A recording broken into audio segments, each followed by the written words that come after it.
Hello friend, trick to learn classes में आपका स्वागत है।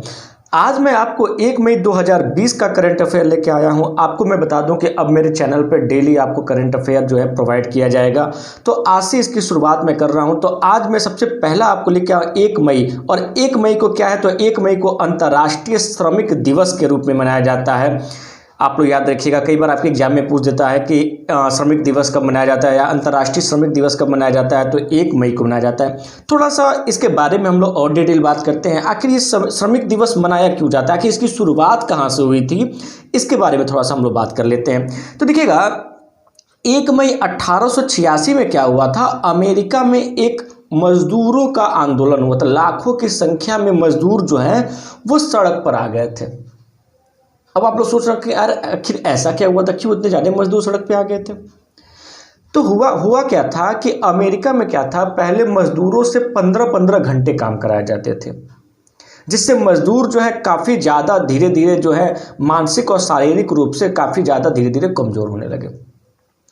तब जो है कि मजदूरों ने ये डिसाइड किया कि हम लोग एक आंदोलन करेंगे, जिसमें हम लोग सरकार के सामने अपनी मांग रखेंगे कि हमको 15 घंटे काम ना कराकर 8 घंटे काम कराया जाए। ठीक है। तब क्या हुआ कि 1 मई 1886 में जो है अमेरिका में लाखों की संख्या में मजदूर सड़क पे उतर गए, जिसमें कि पुलिस ने अपना जो है फायरिंग वगैरह भी किया था उस टाइम पे। और उस समय क्या हुआ था कि बहुत सारे मजदूर मारे गए थे, 100 से ज़्यादा मजदूर घायल हो गए थे। उसके बाद क्या हुआ था कि 1 मई 1889 में अंतर्राष्ट्रीय समाजवादी सम्मेलन में क्या किया गया, 1 मई को अंतर्राष्ट्रीय मजदूर दिवस के रूप में मनाने की घोषणा की गई।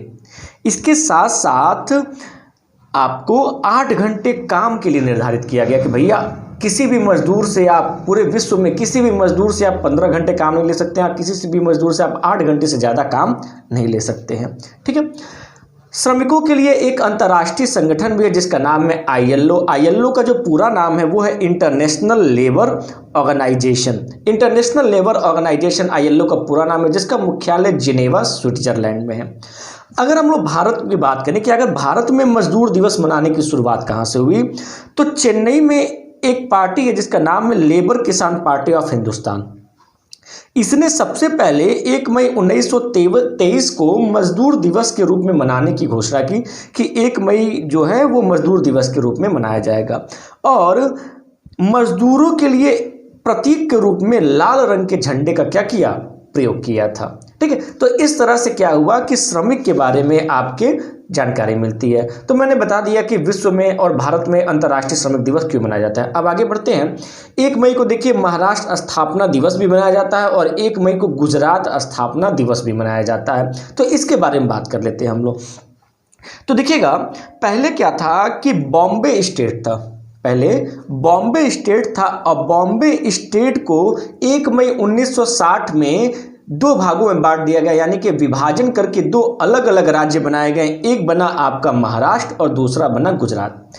चूंकि बॉम्बे में जो है गुजराती बोलने वालों की संख्या भी ज़्यादा थी और मराठी बोलने वालों की संख्या भी ज़्यादा थी, इसलिए भाषा के आधार पर बॉम्बे का विभाजन हो गया और 2 स्टेट बना, एक महाराष्ट्र स्टेट बना, दूसरा गुजरात स्टेट बना।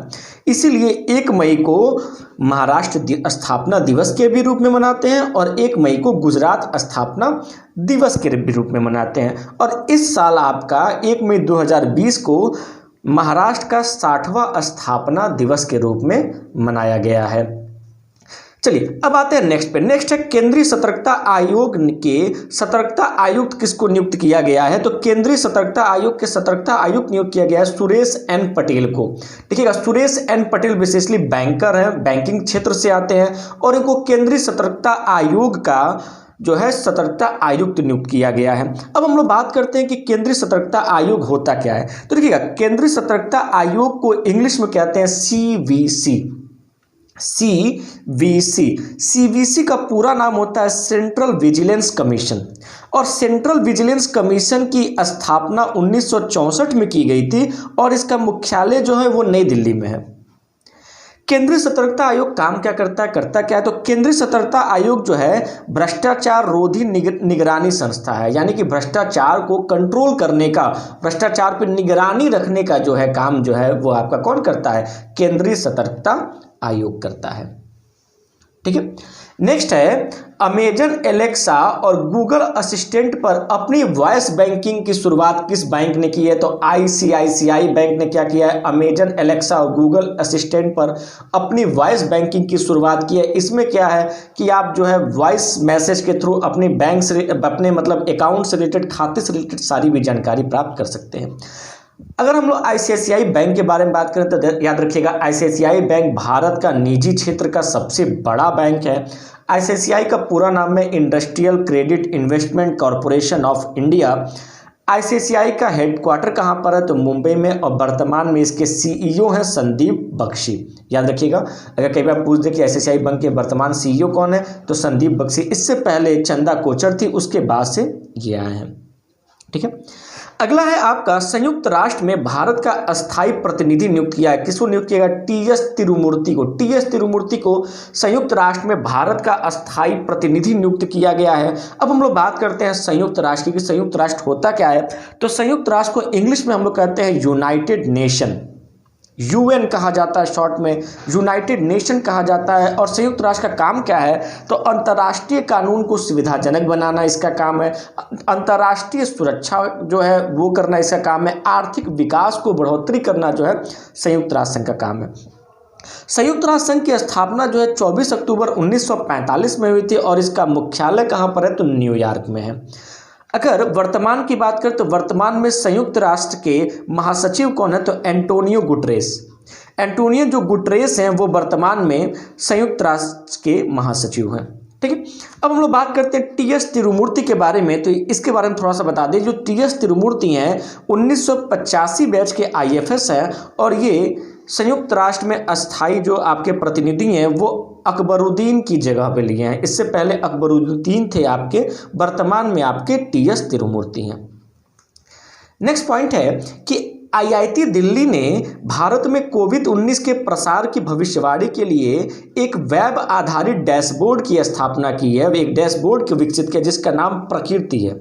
ठीक है, प्रकृति इंग्लिश में है PRACRITI, हिंदी में इसको प्रकृति कहा जाता है। प्रकृति विकसित किया है, ये क्या है? इसके बारे में बात करते हैं। देखिएगा, फिर से सुनिएगा, आईआईटी दिल्ली ने भारत में कोविड-19 के प्रसार की, यानी कि जो भी उसका जो कितना फैल रहा है, कब तक कंट्रोल हो जाएगा, प्रसार की भविष्यवाणी करने के लिए एक वेब आधारित डैशबोर्ड का गठन किया, एक विकास किया है, जिसका नाम क्या रखा है? प्रकृति नाम रखा है।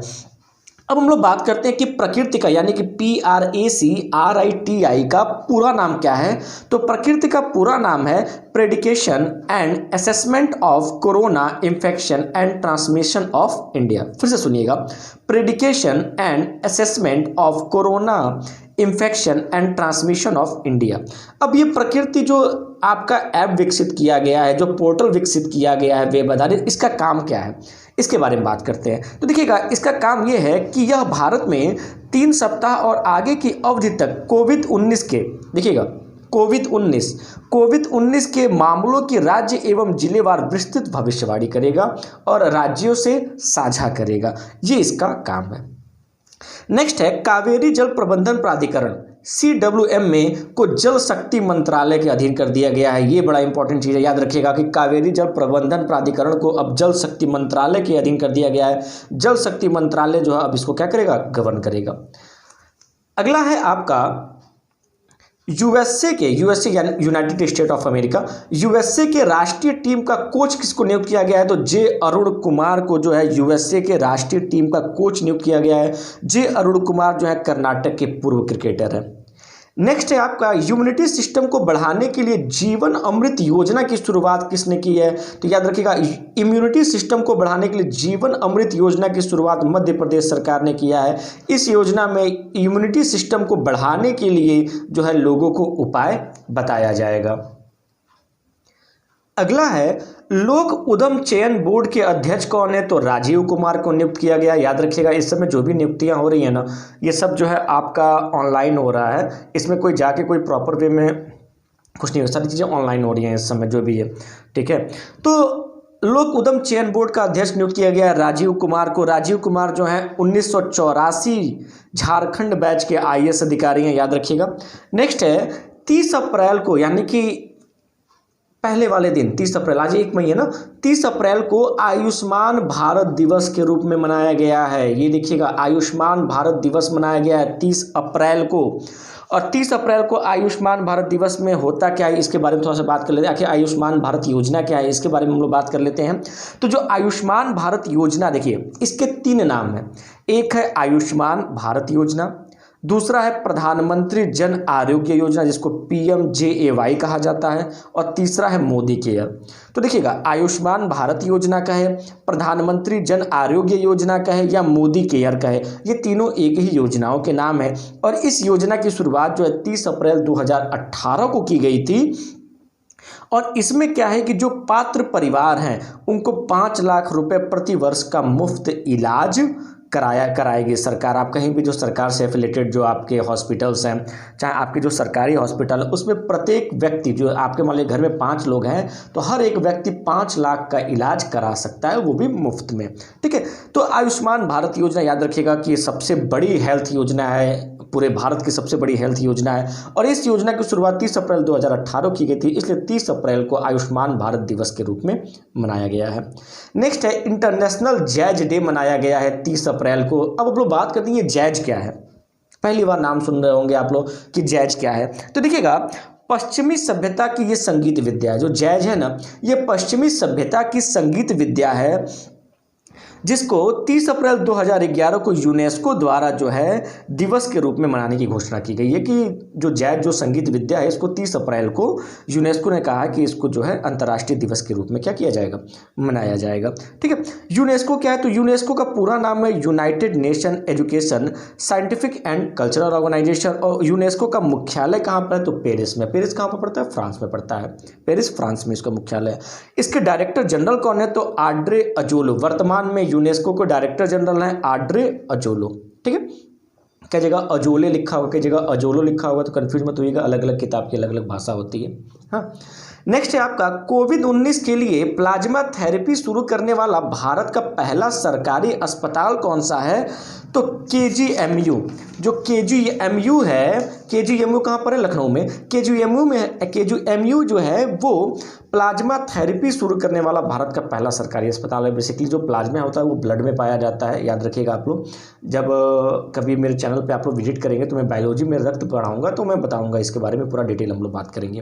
ठीक है, नेक्स्ट है महिला एवं बाल विकास मंत्रालय में किसे सचिव नियुक्त किया गया है, तो अजय तिर्की। श्री अजय तिर्की को जो है महिला एवं बाल विकास मंत्रालय में सचिव नियुक्त किया गया है। जो अजय तिर्की हैं वो 1987 मध्य प्रदेश बैच के आईएएस हैं, जो रविंद्र पवार की जगह लेंगे। ठीक है, तो आज का 1 मई का करंट अफेयर यहाँ पे समाप्त हुआ। अगर आपको ये मेरा वीडियो अच्छा लगा हो तो प्लीज़ इसको लाइक, सब्सक्राइब और शेयर करना भूलिएगा। Thank you.